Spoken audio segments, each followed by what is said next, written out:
Fish Tube, Steven here, and welcome to 2025. I hope you're all starting the year off right by doing aquariums the same way I do them, which is obviously the best way. I've actually been doing aquariums kind of wrong. See, I want every tank in this house to achieve just one goal, and that's fun. And right now, not every tank is fun for me. Some are kind of fun, but not as fun as they could be or should be. But let's start with my definition of fun when it comes to this hobby, because there is a lot I'm having fun with. Of course, the rainbow fish. I wish I could start my day like these guys, even before the lights are on. It's like they flip a switch in the morning and put on a show. Probably not a show for me, I'm just a creeper lying in bed watching them try to breed, but it's mesmerizing. It tickles the brain in a way that nothing else has been able to do in this hobby. And to think that many of these species are critically endangered in the wild, I'm grateful for all the hobbyists who've made it their mission to keep their bloodlines going, so people like me can mix them together in a tank and enjoy them. Now, rainbow fish are kind of polarizing. Some of us love them, other fish keepers, well, they're not the biggest fans. I mean, I get it, look at that stupid face. But one day I'll have space for more of these faces, and that's exciting. And the main rainbow tank is my 90-gallon and also the largest tank in the house. What makes this tank really fun is the whole community. I love a busy tank, fish at all levels of the water column, getting along, doing their own thing. The rainbows provide a ton of visual stimulation on their own, and the black ruby barbs just add on to that with contrasting color, and the whole party made complete with Cory cats, hillstream loaches, pandagara, a big old long fin pleco, what you gonna do? And who could forget these dwarf red-tail eels? To me, this is the perfect community. Fish from different parts of the world coming together, no conflict, everyone serving a purpose. The whole freaking tank is just pure joy, and there's no wonder I have the longest photo period set on this tank, 15 hours. Heavily stocked and pretty much no algae. So moving on to a fish that inhabits nearly every tank in the house, doras. Sorry, most of them got reclassified last year, so it's Hoplosoma, Osteogaster, Gastrodermis, Brocus, all the catfish under that Corydoridinae family. Pretty much all of them perfect citizens for the community tank, just wiggling around and being completely still for no reason, then more wiggling, and a good amount of water movement across the substrate to kick up all the crap that might otherwise just lay there on top of substrates like sand. So many species, so much variety, some of them kind of skittish, and then these longfin paleotis will eat right from my hand. I was gonna say Corys are underrated, but these are pretty universally adored in the hobby. Let's look at some guppies. This is my live bearer mosh pit. My god, look at all these fish. It's chaos, it's color, they never stop moving, picking at everything, swarming the food. What I love about this tank is the proof of concept. New hobbyists, including myself, have this initial anxiety about the alarming rate at which live bearers reproduce. I mean, they never stop. Every time you look at this tank, more fry, and those fry grow up and make more fry, and like, is this gonna blow up on me? You ever had that nightmare where you walk in your fish room and suddenly there's this toxic sludge of an aquarium with dying monster fish packed in like sardines, gasping for air, and you don't even remember setting up this horror show in your fish room? Yet here it is, and then suddenly you're back in college and have final exams for classes you forgot to attend all semester, and you're like, wait, where's the tank? The fish are in trouble. I don't even go to this school, Batman.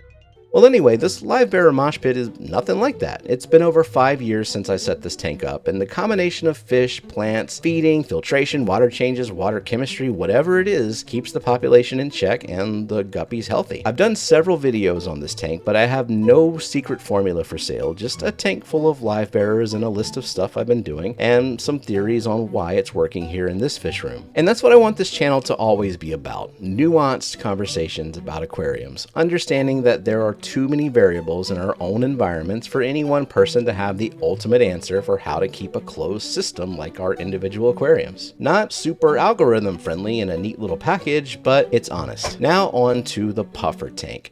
This is a moment that emphasized how individual our experiences can really be. In 2023, I got my first puffer, a spotted Congo puffer, and she kind of hunkered down in the tank, was pretty shy for over a year. Honestly, disappointing that I didn't have the water puppy I was hoping for. After some research in 2024, I got 2 more. Now I did a video on this, but the gist of it is something happened and really changed the personality of the first one. And now I have a tank with 3 water puppies. The whole experience here made me giddy. Well, giddy in the way that a middle-aged man might show if he struggled with the ability to identify and express emotions throughout childhood and adolescence, but rest assured, I was giddy on the inside. And I gotta say, this is a fun tank. The puffers, some really nice looking raccoon tetras, and a jungle of crypts, and I love crypts. And not just because they're a great segue into the other thing I'm having fun with in the hobby, plants.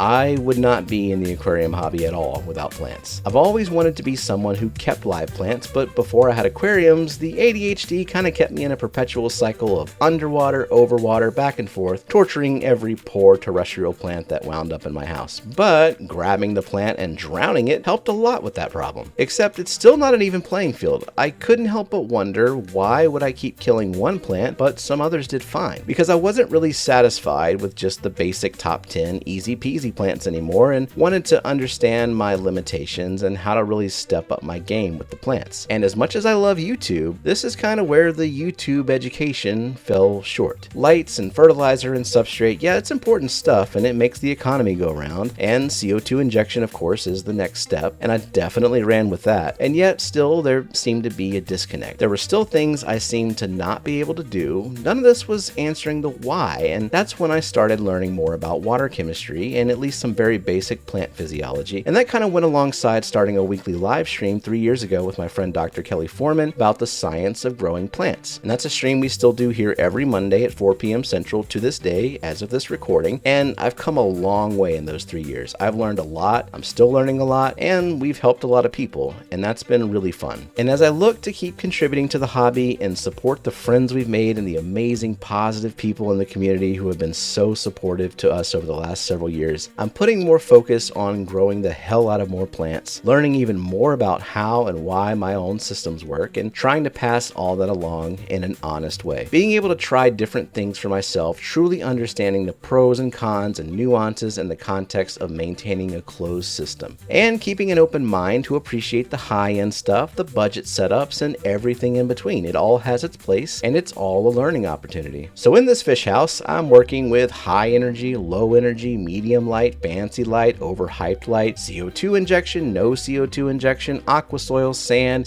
capped aqua soils, gravel, pretend aqua soils, lasagna, sponge filters, canisters, hang on the back, super annoying all-in-ones. And from all of these setups I've tried over the years, I've been able to conclude that the objectively superior method for all situations is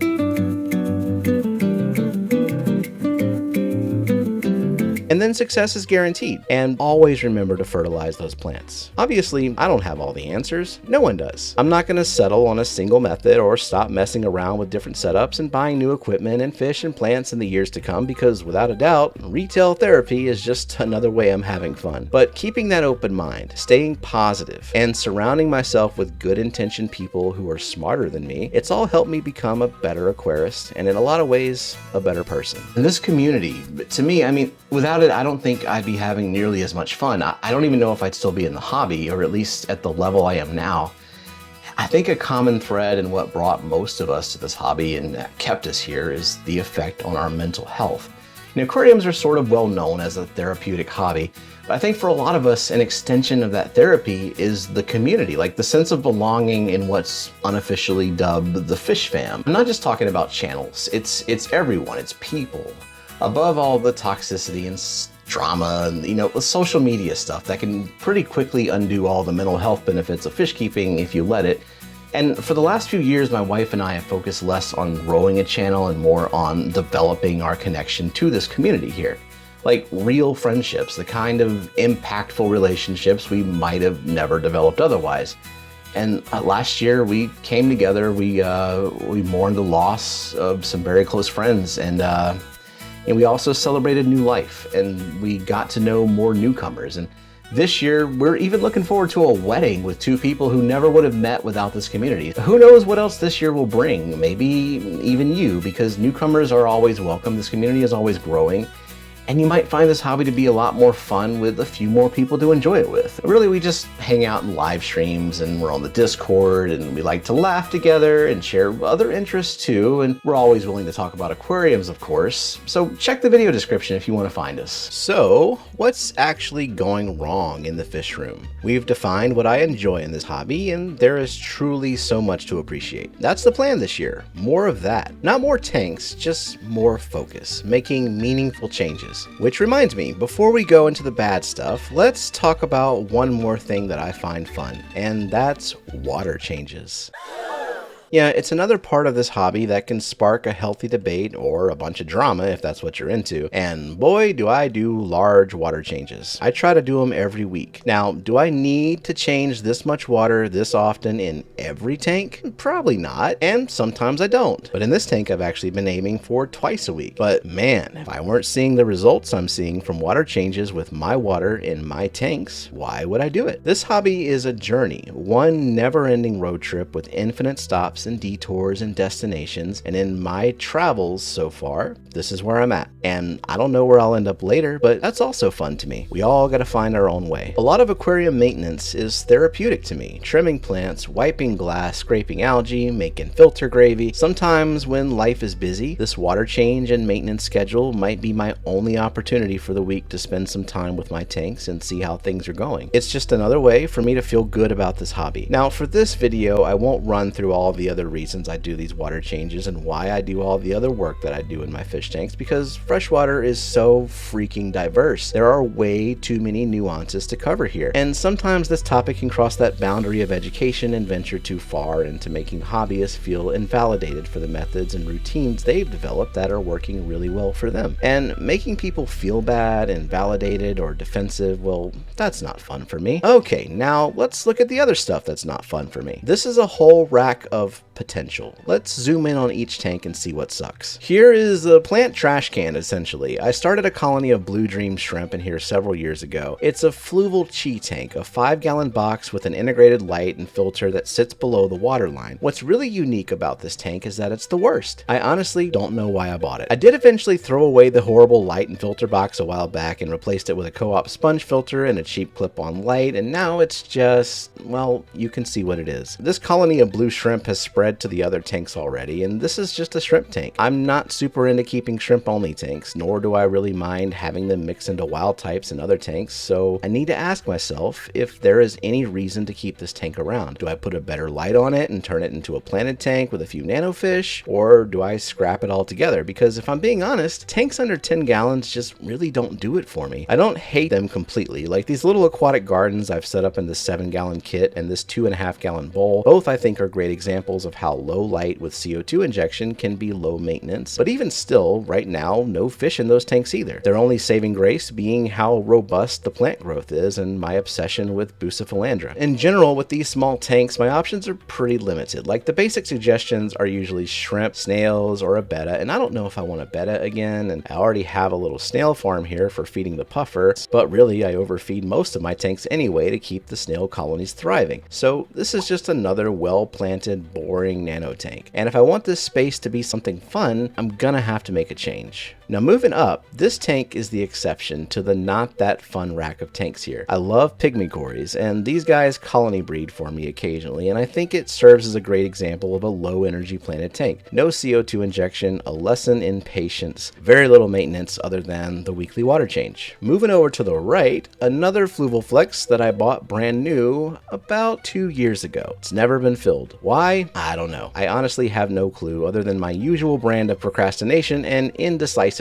The other thing is, in the time I bought this last Fluval Flex, I pretty much decided I don't like them. The curved glass seems kind of pointless, the filter chambers are inconvenient for my fat hands, and without some modifications, it's too easy for nanofish and shrimp to make their way back there. And these tanks should be meant for nanofish and shrimp, right? Plus, the pumps clog easily, the filter chamber is a bit difficult to maintain, mostly because I have them on these racks, and that's really my fault. But the bottom line is, I could do better things with a 20 long right here instead of the flexes. Wouldn't you agree? And yeah, I really need to do something about the electrical situation here, but one thing at a time. And while avoiding extremely important issues isn't fun for me, it sure does seem like it is as much as I do it. Anyway, more fish tanks. The 29 down here has some Adolphoi Corys or Duplicarius. Forgot how to tell the difference between the two. Anyways, it took some time, but I finally bred them. And in this breeding ring are some longfin Paleatus that I also finally got to breed. And then there's lots of orange Venezuelans growing out. And at one point I bred and raised a few Trilineatus. And what I've learned from this is I'm not much on breeding fish. I don't always remember to feed the fry the multiple times a day they often require. I'm pretty bad about spotting and harvesting eggs. And I'm not a a fan of these breeding contraptions being in the way, blocking light, being kind of an eyesore, getting in the way of my fun. I'm way more excited about accidental fry and colony breeding, the kind where the baby fish happen to survive and grow without me changing my own habits. So I think instead of trying to keep species-only Cory tanks, I'm gonna do more of what I love, which is planted community tanks, which means more fish shopping this year. Now, here's another tank, a little 10-gallon that's not the prettiest, has some Corys and a bunch of shrimp, and kind of serves as a plant rehab tank. If I get plants in poor condition, or if some that I care about get a little too choked in an overgrown tank, they go in here for some closer attention. And of course, it's CO2 injected to make sure the plants get everything they need. Also, as I deal with green dust algae in my heavily stocked high energy planted tank experiment over here, I can transfer some of the more delicate plants into this rehab tank for a pretty quick, gentle cleanup by the shrimp. So this tank is serving a purpose that's meaningful to me, and that's fun. Now, what do we have here?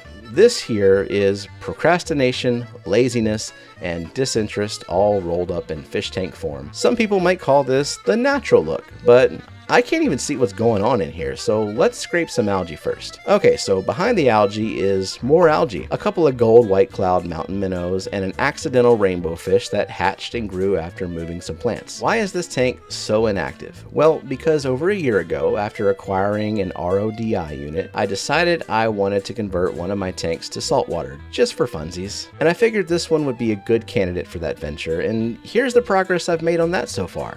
1. Deciding I want to do saltwater. 2.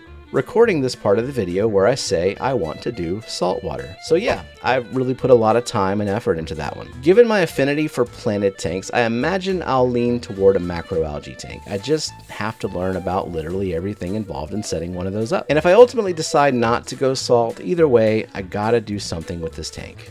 So that's the plan. Turn more of my tanks into something fun. Community aquariums, growing out more and more and more plants, and experimenting, testing, making more videos about what I've learned through this whole fish keeping adventure, and maybe eradicating all this duckweed. This is going to be a great year. Hey, did you know there's a community of people just like you here on YouTube? You can hang out with the Fish Fam right here during our live streams every Friday night at 8:30 p.m. Central, where we talk fish, play games, and go off the rails. And catch us live every Monday at 4 p.m. Central to talk about plants. And you can find out more about the community, including other live streams, at fishfam.link. If you enjoyed this video, hit the like and subscribe for more videos to come. Thank you so much, and I'll see you later.